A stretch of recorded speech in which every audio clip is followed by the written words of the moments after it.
El Ministerio Apostólico Altar de Jehová de Eclesia presenta lo mejor del trigo. Apóstol Lourdes Bravo de Villar.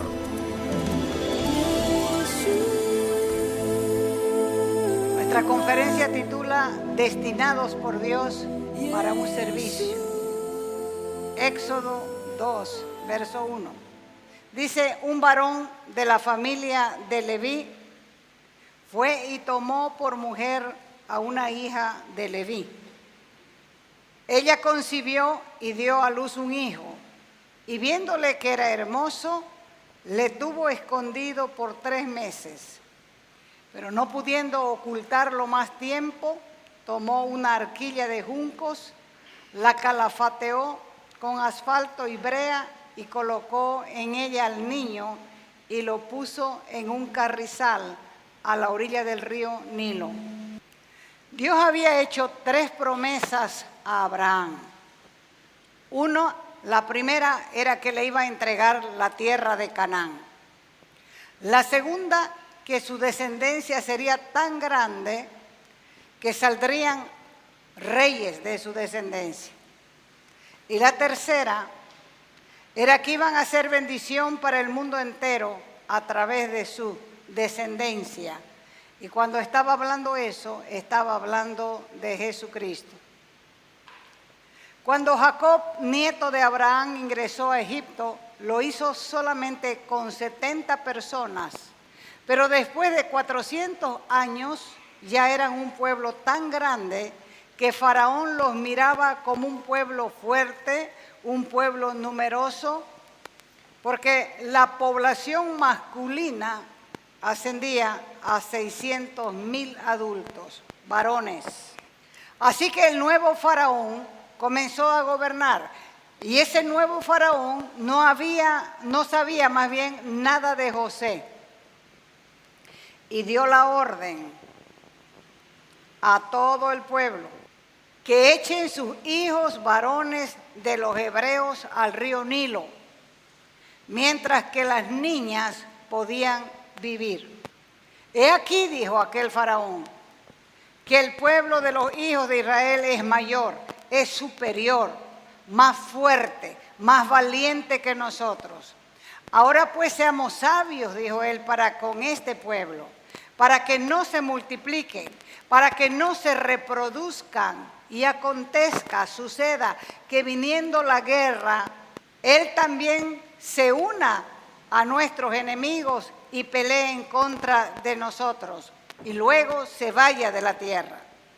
Entonces pusieron comisarios, jefes sobre ellos, que los molestasen, que los incomodasen, que los fastidiasen con sus cargas, con las obligaciones, y ellos edificaron para Faraón las ciudades de almacenaje de Pitón y Ramasés. Moisés pudo sobrevivir la orden más fuerte y cruel del faraón de Egipto, porque nadie puede anular, caducar, cancelar el deseo de Dios de salvar al pueblo escogido.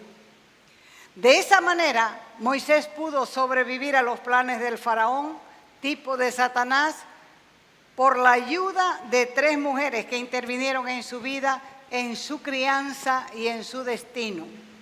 Una fue su madre, la otra fue la hija del faraón, y la tercera fue Séfora, su esposa. Dios usó la iniciativa de la madre de Moisés para colocarlo en una canasta en el río Nilo. Y el corazón de la hija del faraón tenía una gran necesidad de maternidad. Por eso cuando destaparon la canasta y escuchó al niño llorar, ella se enterneció. Y Dios arregló la manera, el modo, para que la madre de Moisés lo entrenara en su niñez. Y todavía que se le pagara por ese trabajo, porque la Escritura dice que cuando estaba la princesa, la hija del faraón, mirando, contemplando al bebé, la hermana de Moisés le dijo a la princesa: ¿quieres que te llame a una hebrea para que te críe este niño?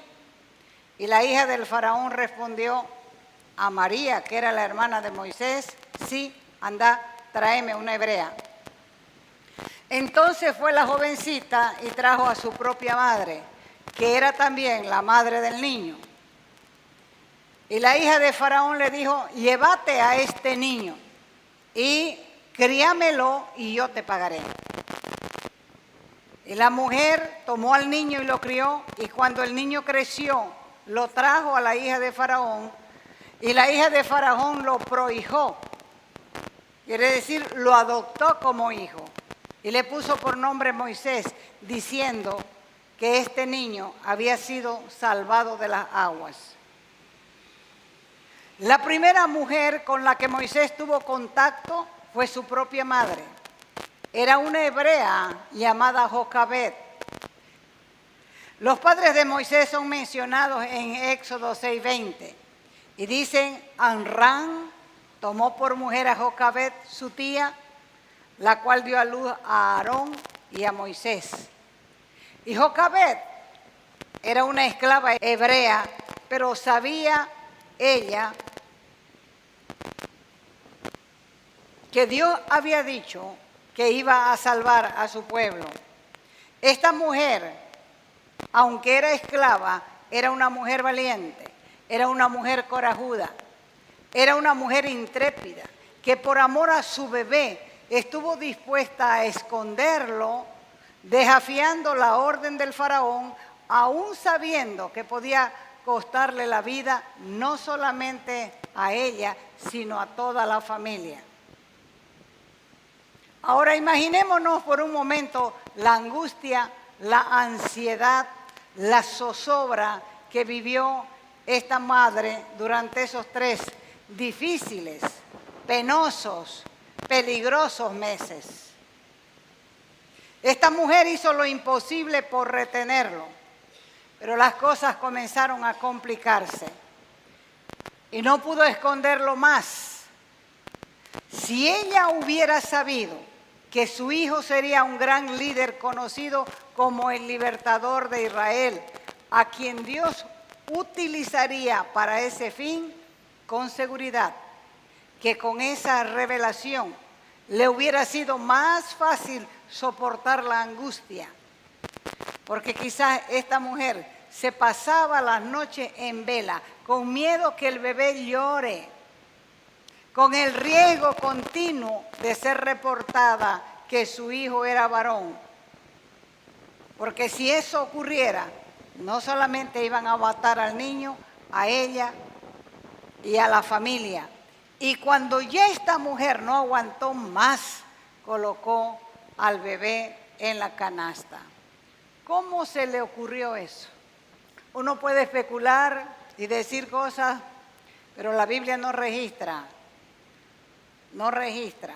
Pudo ser por revelación, pudo ser por amor de madre, pero la cuestión es que lo hizo, y lo hizo bien. Dios tiene un propósito para cada vida, así como la tenía para la vida de Moisés. Y cuando esto ocurre, Él usará personas que aparezcan en tu vida para que sus propósitos se cumplan. A veces hay gente que se vive quejando porque no tuvo madre, pero Dios puso una abuela y la abuela salió mejor que la madre. Amén. Otros se quejan de que no tienen padre, pero a veces la misma madre se convierte en padre y madre, que le sale mejor que un mal padre. Así que Dios hace que en la vida de uno aparezcan personas para que los propósitos de Él se cumplan. La mayoría de las madres no se dan cuenta de la importancia que tiene criar a los hijos con un propósito. Los padres hacen planes y más planes para sus hijos, pero en sus mentes no entra de que sus hijos sean verdaderos siervos de Dios que impacten la generación que les toca vivir. Otros padres tratan con amor a sus hijos y se esfuerzan por educarlos para que sean hombres y mujeres de bien, de provecho, para que en el futuro tengan trabajos productivos, fructíferos. Y llegará un momento en donde todo ese sacrificio y esa dedicación puede que tenga una recompensa.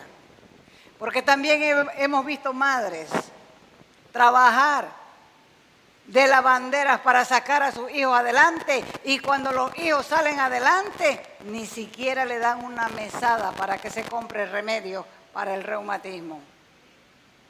Ahora, lo que ninguna madre sabe es que en sus brazos maternos puede estar el caudillo o el líder de los últimos tiempos que impactará esta generación llevando adelante el avivamiento mundial. La mayoría quiere que sus hijos sean médicos, ingenieros, arquitectos, que tengan una profesión rentable. Y cuando alguno le dice a su padre, quiero servir al Señor, gritan, ¡ay! Te vas a morir de hambre. Así como fue en lo natural, es en lo espiritual. Satanás sabe cuando un pueblo se está multiplicando. Y también, tal como sucedió con los hebreos, levanta oposición, adversarios que usarán su lengua como arma desenfrenada, criticando y denigrando.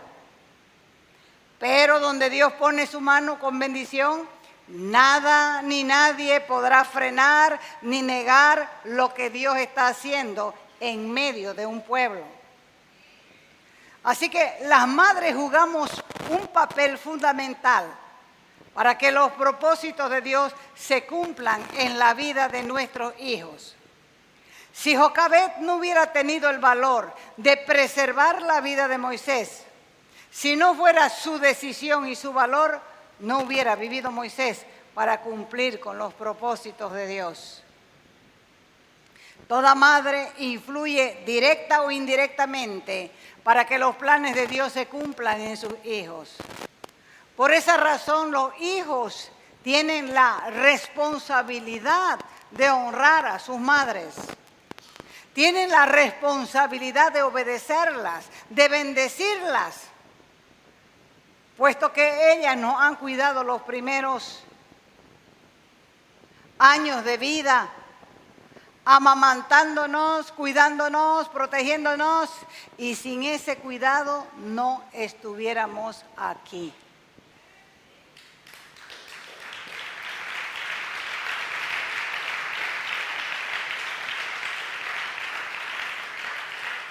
Así que la primera mujer que Dios puso para cuidar a un líder fue su madre. La segunda mujer fue una madre adoptiva, una madre sustituta.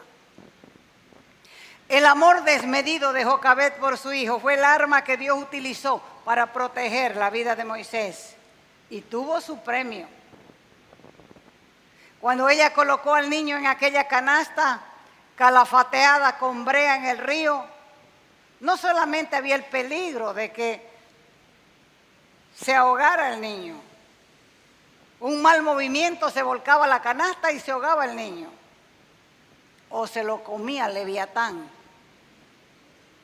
Así que la hija de Faraón tenía la costumbre de venir a pasear a la orilla del río, y cuando escuchó el llanto del bebé se compadeció y dijo, busquen la canasta, por aquí hay un bebé, y seguro que debe ser hebreo, porque el niño estaba llorando.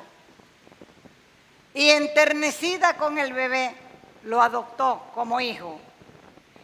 Y Dios mismo, mire cómo son las cosas, lo devolvió a los brazos de su madre de nuevo, para que lo amamante y para que lo críe.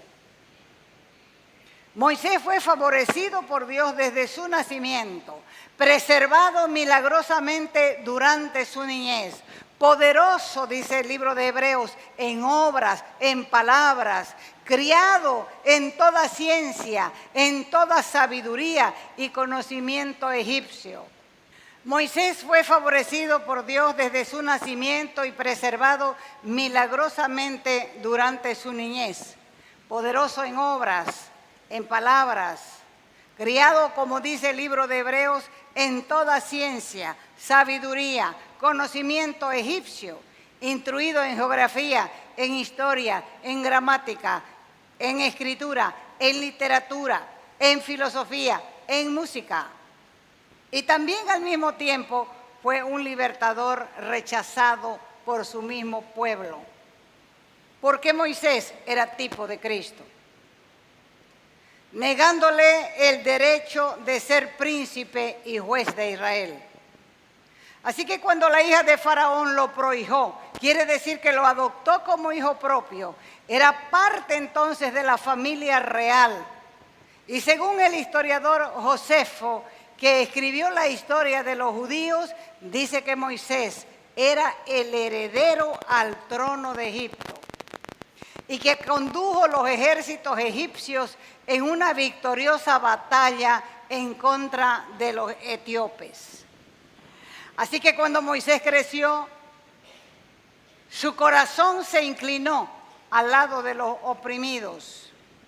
Y un día que caminaba en medio del pueblo, al ver el abuso de los capataces egipcios contra los hebreos, en un arranque de ira mató a un egipcio y lo escondió en la arena. Y por esa causa tuvo que escapar de Egipto de miedo al faraón, porque rápido el faraón se enteró de lo que había hecho Moisés. Éxodo 2:15 dice: oyendo Faraón acerca de este hecho, de lo que había hecho Moisés con el egipcio, procuró matar a Moisés. Pero Moisés huyó de delante de Faraón y habitó en la tierra de Madián. Entonces la hija de Faraón, su madre sustituta, no pudo liberarlo en su ida desesperada por su vida. Pero luego se encontró con la tercera mujer dentro del plan de Dios y hasta parecía que lo estaba esperando en el pozo de Moriab. La tercera mujer en la vida de Moisés fue Séfora. Huyendo Moisés, dice que llegó hasta Madián. Estaba al borde de la deshidratación y se sentó donde las ovejas tomaban agua. El sacerdote de Madián tenía 7 hijas mujeres que habían ido a sacar agua para llenar los abrevaderos donde las ovejas de su padre tomaban agua. Cuando estaba en ese trabajo, llegaron otros pastores, comenzaron a pelear con ellas, las echaron del lugar. Pero cuando Moisés vio esto, se levantó, las defendió, corrió a los pastores y él mismo sacó agua para abrevar el rebaño de las jóvenes. Cuando ellas volvieron a su casa y le contaron a su padre lo sucedido en el pozo, dijo el padre así. Ellas llegaron a su casa y le dijeron: un egipcio nos libró de las manos de los pastores. Además sacó agua para nuestras ovejas. Y él preguntó: ¿y dónde está el hombre? ¿Cómo le han dejado ir? Llámenlo para que coma. Y cuando ya estaba conversando con este hombre, aceptó vivir con él en su casa, y el hombre le dio a su hija Séfora como esposo, y ésta dio a luz un hijo, y Moisés lo llamó a su primer hijo Gersón. Cuando Abraham tomó por mujer a Cetura, tuvo varios hijos, y entre ellos estaba Madián, que fue padre de los madianitas y era el padre de Séfora también. Y llegaron a formar parte de la descendencia de Abraham, porque Jetro o Reuel, que era el padre de las jóvenes, ese era descendiente de Abraham. Así que Moisés fue recibido en su casa, le dio amor, le dio calor de familia, le dio un hogar y también le dio mujer a su hija, una de las 7. Ahora, ¿por qué le sucedieron todas estas cosas a Moisés? Podía decir él, qué vida difícil la mía. O podía quejarse, como yo, un príncipe heredero, llego a este lugar huyendo. Moisés buscaba al Dios de los hebreos pensando que no escuchaba el clamor del sufrimiento de su pueblo. Él pensaba cómo Dios podía permitir tanto abuso con un pueblo que decía que era su pueblo. Así que en esta búsqueda desesperada recibió respuesta, porque Dios le salió al encuentro, manifestándose en una zarza seca que ardía sin consumirse. Y la curiosidad lo llevó a acercarse, y ahí fue que escuchó la voz de Dios, llamándolo para liberar a un pueblo del cual él mismo era parte. Y después de poner varias excusas al llamado, él obedeció. Y entonces Moisés, dice Éxodo 4:20, tomó a su mujer, tomó a sus hijos y los puso sobre un asno y volvió a tierra de Egipto. Tomó también Moisés la vara de Dios en su mano. Se fueron a Egipto, de Madián a Egipto otra vez. Pero en un albergue, en una posada, Moisés enfermó de muerte. Cualquiera podía pensar y decir, ¿cómo es posible? Si este hombre fue llamado para hacer un trabajo y ahora se está muriendo. Porque la fiebre lo tenía delirando, lo tenía con chucho. Tenía un gran temor, porque la enfermedad era grave. Y la única persona que podía ayudarle en este caso era una madianita, considerada como una extranjera. Una madianita que había dejado a su padre, que había dejado su tierra, que había dejado su parentela para compartir con este hombre la gran tarea de la liberación del pueblo hebreo. En ese momento, Séfora hace algo insólito para ella. Tomó un pedernal y le cortó el prepucio a su hijo. Y con el prepucio, todavía chorreando sangre, tocó las partes íntimas de Moisés, diciendo, ahora sí, eres esposo de sangre. Eres esposo de sangre por el rito de la circuncisión. Esta mujer estaba realizando una función sacerdotal. Solamente los sacerdotes hacían ese trabajo. Y fue esta mujer una mediadora de salvación para Moisés, porque hizo lo que él debía haber hecho. Éxodo 4:24 dice, aconteció que en el camino, en una posada, Jehová le salió al encuentro y quiso matarlo a Moisés.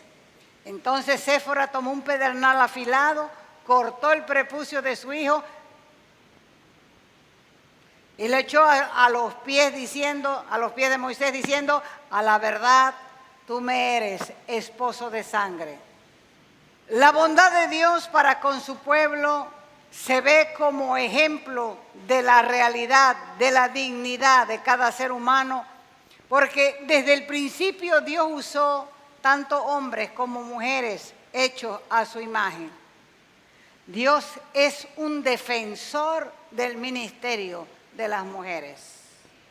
De nadie dijo Dios, como dijo de aquella mujer que quebró el frasco de alabastro, esto va a ser recordado siempre donde se predique el evangelio. De ningún hombre dijo eso Jesús.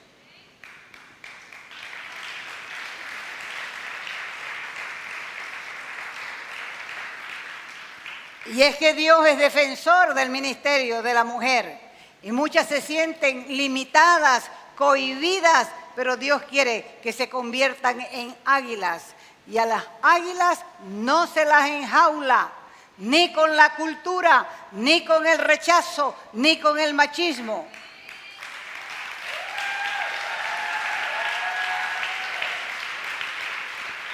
Así que las mujeres deben levantarse y volar en la libertad que Dios nos ha dado. Y como mujeres podemos batir las alas de la fe, porque propósito Él tiene con tu vida. El papel de las mujeres en la historia de la salvación es algo fundamental para la revelación y redención. Hay un testimonio colectivo en la Biblia que demuestra la importancia de la mujer en la voluntad de Dios. Dios se reveló a Moisés y esta revelación no es cualquier cosa. Él se reveló como el yo soy el que soy. Y hay que recordar que antes que se comience a manifestar la plenitud de la revelación de Dios, tiene que revelarse a tu vida personalmente para que puedas entender para qué fuiste llamado. No necesitas que Él se manifieste como una teofanía. Él ya se reveló por medio de su Hijo. Cuando Felipe le dijo, Señor, muéstranos al Padre y vamos a creer en vos. Jesús le miró así asombrado a Felipe y le dijo, Felipe, tanto tiempo que estoy con ustedes y todavía no me conoces. El que me ha visto a mí, ha visto al Padre. Así que toda imagen falsa que tengamos acerca de Dios debe ser derrumbada para poder verle a Él en toda su dimensión y para poder vernos a nosotros mismos con nuestra identidad real. ¿Para qué estás aquí? ¿Quieres conocer el rol que te corresponde en tu vida? Si Él se revela como el yo soy el que soy, podrás ver con claridad para qué fuiste creado. Dios tiene un propósito con cada vida. Póngase de pie. Y tienes que recordar que antes que comience a manifestarse la plenitud de Dios en tu vida, tiene que revelarse personalmente para que puedas entender para qué fuiste llamado. Así que levante sus manitos y dígale al Señor, Señor, quiero darte gracias. Tú no haces nada sin propósito. Yo declaro en esta hora que mi vida tiene propósito. Y quiero que te manifiestes a mi vida a través de Jesucristo. No quiero tener imágenes falsas acerca de ti. Quiero verte en toda tu dimensión. Yo quiero, Señor, caminar en lo que tú tienes para mí. Y yo necesito conocer al gran yo soy, pero no de oídas, en una relación personal bien marcada, donde yo pueda reconocer mi identidad. Así que te doy gracias, Padre, porque mi identidad está marcada en Cristo. Te bendigo, Dios. Tengo un propósito, un papel fundamental. Ahora dame el valor, el coraje de cumplirlo. En el nombre de Jesús.